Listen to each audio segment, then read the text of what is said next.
Corporate radar में अब हम बात करेंगे 1986 में शुरू हुई रॉयल ऑर्किड की। 1075 करोड़ रुपए के मार्केट कैप वाली ये कंपनी है और देश विदेश में 5 स्टार होटल्स और रिजॉर्ट्स चलाती है। कंपनी के पास देश भर में करीब 75 से ज़्यादा लोकेशंस पर 100 से ज़्यादा होटल्स और रिजॉर्ट्स मौजूद हैं। अब गर्मी की छुट्टियां भी शुरू हो चुकी हैं, तो इसे लेकर कंपनी की क्या तैयारी है, क्या योजनाएं हैं, डिमांड सिनेरियो कैसी लग रही है, इस पर हम मैनेजमेंट से बात करेंगे और साथ ही स्पिरिचुअल टूरिज्म, मौजूदा डिमांड ट्रेंड, उसको भी थोड़ा समझने की कोशिश करेंगे। ज़्यादा बातचीत के लिए हमारे साथ मौजूद हैं कंपनी के CMD चंदर बालजी। चंदर जी, बहुत बहुत धन्यवाद समय देने के लिए। सर, एक समय था, हम देखते थे कि कुछ एक आध महीने होते थे जब होटल में अच्छी डिमांड नज़र आती थी और कुछ एक आध सीज़न होते थे जिसमें कि ऑक्यूपेंसी हम देखते थे बढ़ी हुई रहती थी। लेकिन कोरोना के बाद से थोड़ा ट्रेंड बदला है और अब तो हम देख रहे हैं पिछले 2-3 सालों से थ्रू आउट द ईयर इस पूरे सेक्टर के लिए काफ़ी अच्छी डिमांड नज़र आ रही है। ये पूरा ट्रैवल और टूरिज्म सेक्टर इस वक्त अगर देखें तो काफ़ी अच्छा प्रदर्शन कर रहा है। तो क्या ये ट्रेंड जो इस वक्त चल रहा है ये आगे भी जारी रहेगा? मौजूदा ट्रेंड कैसे देख रहे हैं और आगे के लिए ग्रोथ आप कैसे देख रहे हैं पूरे होटल और ट्रैवल एंड टूरिज्म के लिए? देखिए, काफ़ी पॉजिटिव सिचुएशन आ गई है जब से मोदी गवर्नमेंट आई है। तो एक तो कनेक्टिविटी, अब ये रोड कनेक्टिविटी कितनी इम्प्रूव हो गई है। जहाँ पर हम लोग 6 घंटे लगाते थे और यहाँ से जैसे मैसूर में 5 घंटे लगते थे, अब 2-2.5 घंटे में मैसूर पहुँच जाते हैं। तो इसलिए काफ़ी इम्प्रूवमेंट हो गया। जयपुर से मैं दिल्ली उस दिन गया था, 6-7 घंटे लगते थे, अब 3 घंटे में वहाँ पहुँच जाते हैं। तो उससे काफ़ी बूस्ट आ गया। एक एयर कनेक्टिविटी बहुत इम्प्रूव हो गई। अब उस दिन मैं कुंभ मेला के लिए गया था, direct connective from here, from Bangalore to Prayagraj flight. उससे पहले मैं गया था अयोध्या, तो वो भी डायरेक्ट फ्लाइट फ्रॉम बैंगलोर। तो इससे काफ़ी सहूलियत हो रही है कस्टमर को, और फेयर्स आर क्वाइट रीजनेबल, और उससे टूरिज्म को बूस्ट आ रहा है। तीसरी चीज़ है कि इजी टू बुक, चाहे होटल की वेबसाइट करो या OTA करो, इमीडिएटली बुकिंग की कॉन्फर्मेशन आ जाती है। इमीडिएटली आपको रेट पता लग जाते हैं। इमीडिएटली आप रेट कंफर्म भी कर सकते हो, कंपेयर भी कर सकते हो। तो उससे काफ़ी हो गया है। दूसरा ट्रेंड भी हो गया है, अब लोग रिश्तेदारों के पास नहीं रहना चाहते। वो कहते हैं कि होटल में जाएंगे, किसी सिटी में जाएंगे, रिश्तेदारों को मिलेंगे ज़रूर, बट होटल में रुकेंगे ताकि थोड़ी इंडिपेंडेंस भी होगी और इनकम लेवल भी होगी ना। वो कहते हैं डबल इनकम, नो चिल्ड्रन। कई कई लोग ऐसे भी हो गए हैं, ट्रेंड भी ऐसा हो गया है। तो इनकम लेवल्स भी काफ़ी बढ़ गए हैं, और सोशल मीडिया की वजह ना एक्सपोजर हो गया है। अब एक वो फोमो ना, फियर ऑफ मिसिंग आउट। अब मेरे को भी था कि भाई कुंभ मेला में जाना है, तो मैं लास्ट डे को चले गया कि मैं कहा नहीं तो सारा टाइम यही याद रहेगा कि भाई नहीं गए नहीं गए। तो अच्छा हुआ वहाँ होके आ गए, स्नान भी हो गया। तो जब सोशल मीडिया में इतना देखते हैं तो उससे वो काफ़ी इफेक्ट पड़ता है।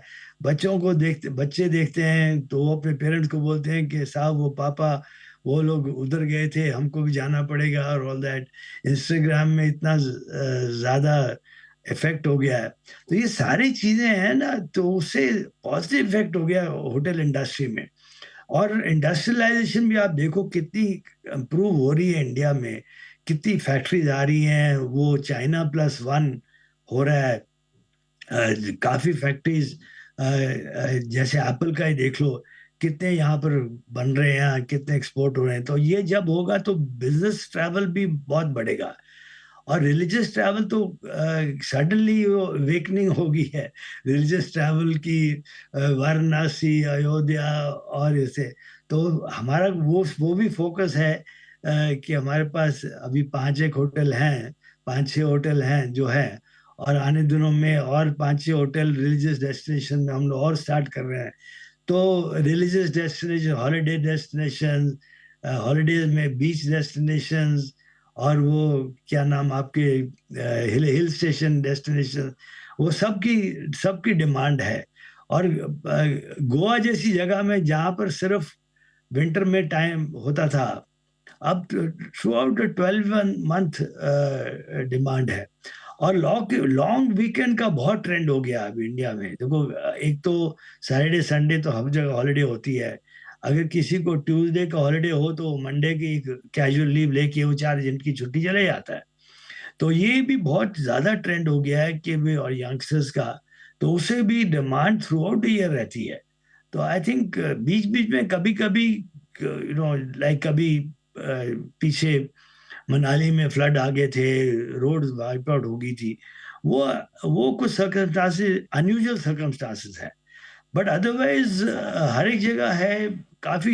मेरे को तो पोजीशन काफी पॉजिटिव नजर आ रही है। लोग कहते थे यूक्रेन वॉर से हमारे को प्रॉब्लम हो जाएगा, हमारे को कोई प्रॉब्लम नहीं हुआ।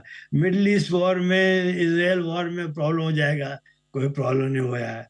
अब सब कहते हैं कि ट्रम्प की वजह से प्रॉब्लम हो जाएगा। मुझे नहीं लगता कि अभी डोमेस्टिक हमारी डिमांड इतनी ज्यादा है, डोमेस्टिक डिमांड, ठीक है, कि हमारे को किसी बाहर से डिपेंड करने की जरूरत ही नहीं है। इस समय हम देख रहे हैं कि एक और चीज़ जो हो रही है कि फ्लाइट के जो दाम है, किराया है, वो काफ़ी ज़्यादा है और ऐसे में कुछ डिलेज भी काफ़ी फेस करने पड़ रहे हैं। क्या इसके चलते भी कुछ डिमांड पर असर पड़ रहा है? नहीं, कोई ऐसे अगर आप देखिए जाए इंटरनेशनल फेयर्स के हिसाब से, इंडियन फेयर्स अभी भी बहुत कम है।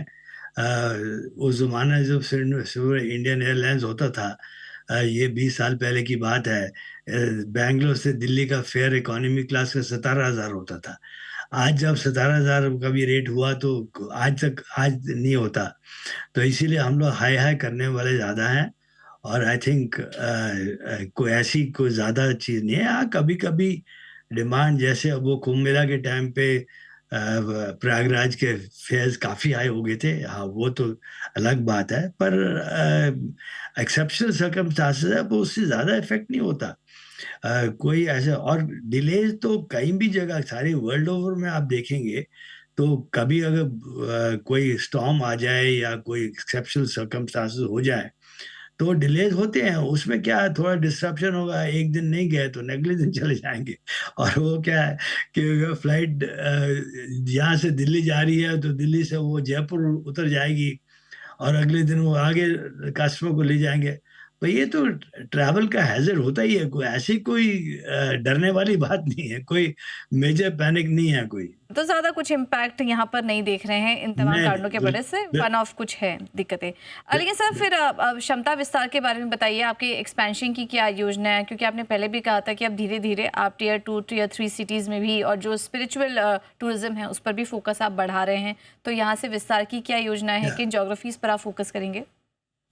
या सी ज्योग्राफी तो सारा इंडिया फोकस कर रहे हैं। अभी जी। थोड़ा सा हमारा फोकस, क्योंकि ईस्ट में हम लोग वीक थे, तो अभी हमने एक वीपी पॉइंट करा है ईस्ट में। तो वो फोकस करेगा ईस्ट, नॉर्थ ईस्ट में फोकस करेगा। पर बाकी में हमारी काफ़ी प्रेजेंस है हमारी। और अभी देखिए टोटली 114 होटल हमारे ऑपरेशनल होटल हैं ऑल ओवर द कंट्री।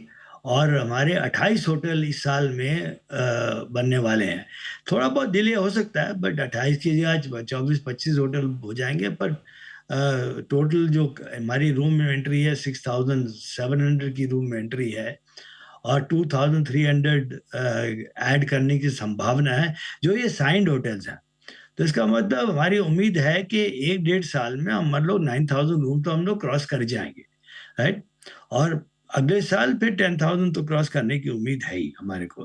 तो ये, और सबसे बड़ा जो प्रोजेक्ट वो हमारा वो खुलने वाला है, वो नेक्स्ट मंथ या उसके जून के फर्स्ट वीक में वो होटल तकरीबन तैयार है। अभी सब सिर्फ लाइसेंसेस की वेट कर रहे हैं हम लोग। वो 300 कमरे का होटल है बॉम्बे एयरपोर्ट पे। तो जस्ट आउटसाइड बॉम्बे एयरपोर्ट। तो it okay. Is be a 5 star hotel okay. Under the new brand, hmm. Iconica brand, hmm. Which will open. And उससे काफी बूस्ट आ जाएगा कंपनी में, ओके। टर्नओवर में, इमेज में, ज्योग्राफिकल स्प्रेड जी। में। और क्योंकि ओके। बाकी सब hotel companies Delhi Bombay based है, हाँ। हम लोग बैंगलोर बेस्ड पे हैं, तो हमारे पास एक प्रेजेंस यहाँ बॉम्बे में प्रेजेंस हो जरूरी था, जाएगा। वो हो जाएगा, वो हो बिल्कुल। जाएगा। बिल्कुल। हाँ जी, हाँ चंद्र सर, बहुत बहुत धन्यवाद आपका, आज अपना कीमती जी। समय हमें देने के लिए और विस्तार से अपने योजनाओं के बारे में हमें बताने के लिए। बहुत बहुत धन्यवाद।